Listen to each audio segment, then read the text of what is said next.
दोस्तों Indian railway finance corporation limited यानी IRFC की बात करें स्टॉक के अंदर आपने आज पॉजिटिव क्लोजिंग देखी है जबकि बाजार में गिरावट का माहौल था। काफ़ी ज़्यादा गिरावट हुई है बाजार में और आप देख सकते हो कि आईआरएफसी इस लेवल पे काफ़ी अच्छा लग रहा है। कल हमारे सामने रिजल्ट होगा। अब इस रिजल्ट की क्या संभावना हो सकती है और रिजल्ट के पहले इस तेज़ी का क्या मतलब है? क्या इस समय इन्वेस्टमेंट किया जा सकता है या फिर रिजल्ट के बाद ही कुछ डिसीजन लिया जा सकता है? वैसे यहाँ पे दो बड़ी अपडेट निकल के आ रही है रेलवे से संबंधित, जिनको जानने की कोशिश करेंगे इस वीडियो के माध्यम से। दूसरी तरफ आरवीएनएल की बात करें तो स्टॉक के अंदर आज मामूली सी गिरावट थी, लेकिन अब आप देख सकते हो कि स्टॉक ऑलरेडी बहुत ज़्यादा दौड़ चुका है। क्या आने वाले समय और तेज़ी से स्टॉक भाग सकता है या फिर गिरावट होगी आने वाले समय में? वैसे तो कंपनी नवरत्न बन चुकी है और बिजनेस काफ़ी तेज़ी से ग्रो कर रहा है। लगातार इनकी ऑर्डर बुक मजबूत हो रही है, काफ़ी इनके पास ऑर्डर है और हर 7-8 दिन में इनको एक ऑर्डर ऑलरेडी मिल रहा है। क्या आने वाले समय ये 4 डिजिट में भी जा सकता है? जानने की कोशिश करेंगे इस वीडियो के माध्यम से। लेकिन फ्रेंड उससे पहले अगर आप पहली बार हमारे चैनल पे आए तो चैनल को सब्सक्राइब कर दीजिए, एक बेल आइकॉन दबा दीजिए ताकि जब भी नया वीडियो बने पहला नोटिफिकेशन आपको मिले। वीडियो पसंद आए तो लाइक से जरूर कीजिए। चलो फ्रेंड्स वीडियो स्टार्ट करते हैं। मैं हूँ आपका दोस्त एस.बी. दवे और हमारे अपने चैनल ऑनलाइन कमाई में आपका बहुत बहुत स्वागत है। तो सबसे पहले अगर हम बीएसई सेंसेक्स की बात करें तो आज क्लोजिंग 63,591 पर रही है, जहाँ पे 283 पॉइंट की गिरावट थी, यानी 0.44% गिरा बीएसई सेंसेक्स। वैसे आज शुरुआत ही गिरावट के साथ हुई थी, निगेटिव शुरुआत हुई और आप देख सकते हो कि इसमें आज पूरे दिन में हमें गिरावट का माहौल ही देखने को मिला और 300 पॉइंट की गिरावट के साथ में क्लोजिंग दिया। बाजार में वीकनेस जारी है और इसके पीछे वजह एफआई की बिकवाली। एफआई बाजार में लगातार बिकवाली कर रहे हैं, लेकिन आईआरएफसी ने आज अच्छा काम किया है।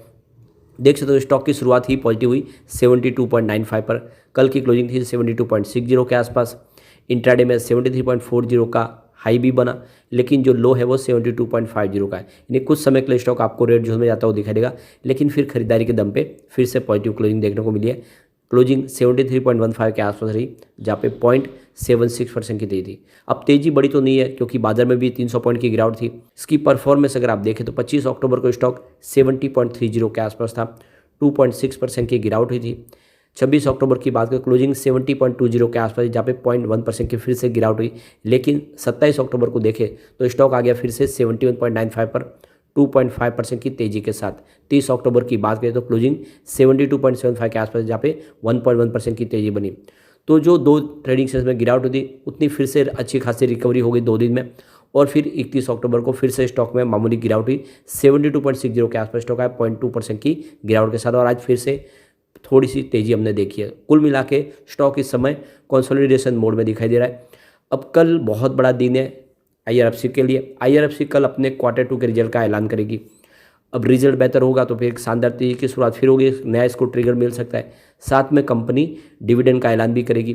तो कल दो बड़े काम हो गए, एक तरफ तो रिजल्ट भी होगा और साथ में डिविडेंड का ऐलान होगी। कंपनी इंतरिम डिविडेंड देने जा रही है और अगर डिविडेंड डिक्लेयर कर दिया जाता है, उसकी रजामंदी मिल जाती है, तो फिर जो रिकॉर्ड डेट है आप देख सकते हो ये 10 नवंबर की होगी 2023 की। यह रिकॉर्ड डेट भी कंपनी ने डिसाइड की है। तो कुल मिला के देख दो कि रिकॉर्ड डेट भी हमारे सामने आ चुकी है, डिविडेंड मिलने की संभावना है। लेकिन जो सबसे बड़ी बात है कि रिजल्ट की क्या संभावना रह सकती है। अगर हम पिछले रिजल्ट कुछ देखें तो रेवेन्यू तो लगातार बढ़ा ही है। जून 2022 में जहाँ पे 5,627 करोड़ के आसपास था, वो जून 2023 में बढ़ के 6,681 करोड़ तक पहुँच गया और लगातार बढ़ा ये रेवेन्यू। यहाँ पे प्रॉफिट में कुछ कमी जरूर आई है। जून 2022 में जहाँ पे 1,662 करोड़ के आसपास प्रॉफिट था, वो जून 2023 में घट के 1,557 करोड़ के आसपास आया। लेकिन मार्च में और भी कम था, 1,328 करोड़ का टोटल प्रॉफिट था। तो क्वार्टर ऑन क्वार्टर बेसिस पे प्रॉफिट बढ़ा है, लेकिन ईयर ऑन बेसिस पे प्रॉफिट कम जरूर हुआ है। इस बार आशा करें कि प्रॉफिट भी बढ़ेगा। अब यहाँ पे अगर हम इसके नेटवर्थ की बात करें तो नेटवर्थ भी लगातार बढ़ा है।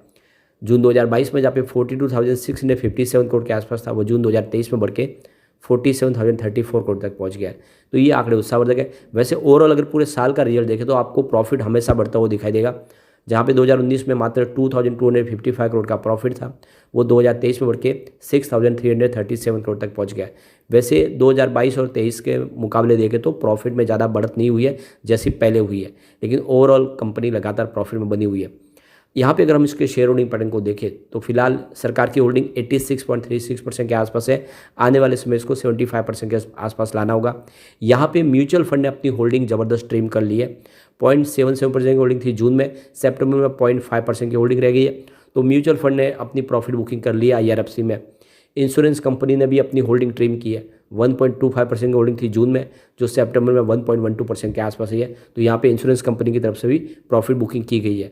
फॉरेन पोर्टफोलियो इन्वेस्टर की होल्डिंग यहाँ पे अनचेंज है, यानी FI ने इन्वेस्टमेंट को बनाए रखा। 1.14% की होल्डिंग थी जून में, फिलहाल अनचेंज है। इंडिविजुअल इन्वेस्टर की होल्डिंग यहाँ पे बढ़ी है। 9.52% की होल्डिंग थी जून में, जो इस समय 10.09% पर आ गई है। इसके अलावा अगर आप देखें तो जो बड़े इन्वेस्टर है अदर्स में, जो उनकी होल्डिंग भी कम हुई है। 0.96% की होल्डिंग थी जून में, जो इस समय 0.79% के आसपास आ गई है। तो कुल मिला के FI को भरोसा अभी बना हुआ है, लेकिन हमारे इंडिया के इन्वेस्टर ने यहाँ पे अपनी प्रॉफिट बुकिंग कर ली है। अब यहाँ पे एक बड़ी अपडेट निकल के आ रही है। सरकार ने फैसला किया कि रेलवे के ट्रांसपोर्टेशन के माध्यम से जो लिथियम एलआई आयन बैटरी जो है, उन बैटरियों से संबंधित जो भी प्रोडक्ट है उसको वो पार्सल नहीं करेंगे। यानी लगेज लेने से पहले देखा जाएगा कि उसमें लिथियम आयन बैटरी का इस्तेमाल तो नहीं हुआ है, क्योंकि यहाँ पे रिस्क बन रही है। अब जैसे रेलवे ने अब अपनी सेफ्टी पे ध्यान देना शुरू किया है, तो कुछ ऐसे प्रोडक्ट जिसमें लिथियम आयन बैटरी का इस्तेमाल होता है, जिसमें आप देख सकते हैं लैपटॉप, मोबाइल फ़ोन है, इसके अलावा इलेक्ट्रिक व्हीकल है जिनमें इस बैटरी का इस्तेमाल होता है, उसको अवॉइड किया जाएगा उसकी ट्रांसपोर्टेशन से। तो आप देख सकते हो कि सरकार चाहती है कि आने वाले समय में जितनी भी लिथियम बैटरी का इस्तेमाल होने वाले जो प्रोडक्ट है उनको एक जगह से दूसरी जगह न पहुंचाया जाए, उनका पार्सल न लिया जाए। तो ऐसे में आने वाले समय में चाहे मोबाइल हो या लैपटॉप, वो रेलवे के माध्यम से उसका ट्रांसपोर्टेशन नहीं हो पाएगा। तो इसके पीछे जो वजह बताई गई है कि जो लिथियम आयन बैटरी है उसमें आग लग सकती है, वो रिस्की है, ब्लास्ट हो सकते हैं और इसकी वजह से रेलवे में घटना हो सकती है। और इसी को लेकर अब यहाँ पे सरकार चाहती है कि जो लिथियम बैटरी वाले जो भी प्रोडक्ट हैं उनको यहाँ पे पार्सल के तौर पे नहीं लिए जाए रेलवे के अंदर। तो अगर ऐसा होगा तो फिर जितनी भी चाहे लैपटॉप हो, मोबाइल, उन कंपनियों के लिए बहुत सारी प्रॉब्लम होगी। रेलवे में वो अपने पार्सल नहीं भेज पाएंगे, लेकिन सेफ्टी भी ज़रूरी है। अब एक बड़ी अपडेट और निकल के आ रही है। हमारे PM नरेंद्र मोदी ने आज से गुजरात में एक हेरिटेज ट्रेन की शुरुआत कर दी है। तो ये जो नई हेरिटेज ट्रेन शुरू की गई है, ये 3 कोच की ट्रेन है और ये अहमदाबाद स्टेशन से शुरू होगी और स्टैचू ऑफ यूनिटी तक जाएगी, सरदार वल्लभ भाई पटेल के स्टैचू तक जाएगी। और इसमें एक हेरिटेज में लोगों को एक अलग अनुभव होगा। ये 3 कोच की जो आप देखें हेरिटेज ट्रेन, इसको पूरा हेरिटेज लुक दिया गया है और फैसिलिटीज सारी मॉडर्न इसमें ऐड की गई है, काफ़ी शानदार है। सबसे बड़ा देखिए इसमें इलेक्ट्रिक इंजन लगाया गया, लेकिन इसका जो लुक है, इसका साउंड है, वो स्टीम लोकोमोटिव जैसा आएगा और बिल्कुल इसको ट्रेडिशनल लुक दिया गया है, बहुत ही शानदार। और हर तरह की फैसिलिटीज़ मिलने वाली है। यात्री होंगे उनको एक अलग ही एहसास होगा। तो ये एक हेरिटेज ट्रेन की शुरुआत की गई, जिससे आने वाले समय रेलवे को और सारा बेनिफिट हो सकता है। ऐसे ही सरकार और अलग अलग हेरिटेज पॉइंट के ऊपर ट्रेनें शुरू करी है। इससे पहले राजस्थान में भी उन्होंने एक हेरिटेज ट्रेन की शुरुआत की है। तो इससे आने वाले समय में बहुत सारा इन्वेस्टमेंट होने वाला है, इससे टूरिस्टों को और आकर्षित किया जा सकता है। तो ये एक फैसला काफ़ी शानदार है, जिससे रेलवे के लिए जितनी संबंधित कंपनियां उनके लिए भी बहुत सारा बेनिफिट हो सकता है। अब रेल विकास निगम लिमिटेड की बात कर लेते हैं। आज स्टॉक 152.95 के आसपास क्लोजिंग दी है, जहाँ पे 0.78% की गिरावट थी। वैसे इंट्राडे में इसने 155 भी बनाया, लेकिन ऊपर के लेवल से कुछ दबाव देखने को मिला और गिरावट हुई है। अब पिछले दिनों स्टॉक काफ़ी ज़्यादा दौड़ा भी है, अब इस समय स्टॉक दबाव में दिखाई दे रहा है। अगर हम रेल विकास निगम लिमिटेड को पेयर कंपनियों से तुलना करें तो ये देख सकते हो कि पिछले 1 महीने में रेल विकास निगम लिमिटेड में करीब 2.68% की गिरावट हुई है, जबकि DLF में 7.92% की तेज़ी बनी है।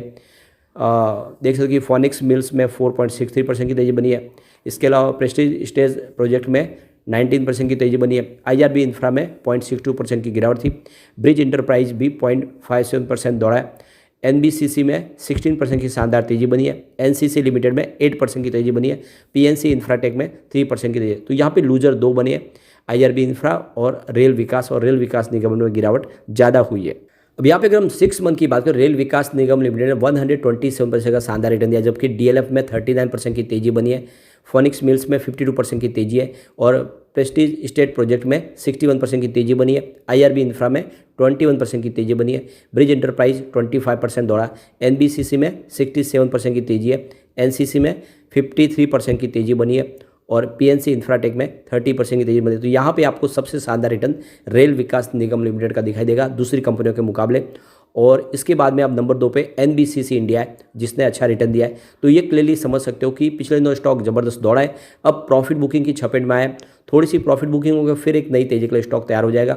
तो इसके लिए हमें वेट करना होगा, आने वाले समय में 9 तारीख का कंपनी का रिजल्ट आएगा, रिजल्ट के माध्यम से फिर एक तेजी बन सकती है। लेकिन फ्रेंड, कोई भी इन्वेस्टमेंट करने से पहले अपने फाइनेंशियल एडवाइजर के बारे में ले या फिर अपना खुद का रिसर्च करें, क्योंकि मैंने वीडियो आपके एजुकेशनल पर्पज़ के लिए ही बनाया। वीडियो पसंद आए तो लाइक से जो कीजिए और चैनल को सब्सक्राइब कर दीजिए। Thank you friend.